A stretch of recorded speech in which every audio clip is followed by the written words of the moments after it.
So let's normalize leaving at the first red flag and sometimes not even offering an explanation, especially when it's just the beginning of the relationship. I don't owe you anything and you don't owe me anything. Do not get hell bent over people ghosting you after a first date. Clearly, they weren't interested. You don't need closure. You don't need to know why, what happened. Just let it go and move on.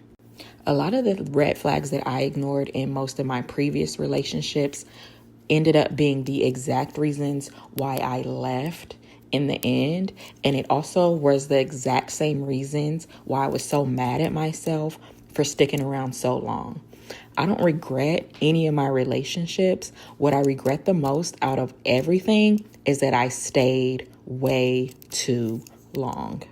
If I had just left at those first red flags, it would have saved me a lot of time, a lot of mental stress, and a lot of years in my life wasted on men that really did not even deserve me in their presence.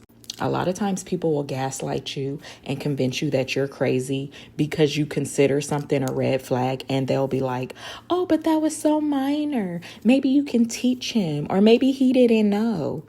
At our big old age, this man needs to know that he has to open the doors. This man needs to know that he should have walked me to my car, especially with it being cold and my car being far away. I already came to meet you on the date, so I don't understand why you couldn't just walk me to your car.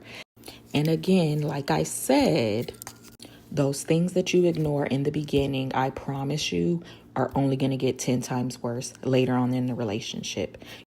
You ask most women what was their final breaking point, and I guarantee you it was something connected to something that was shown to them in the beginning of the relationship that they decided to look over and think would change later on over time.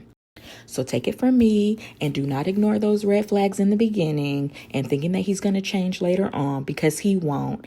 And there's always a better nigga.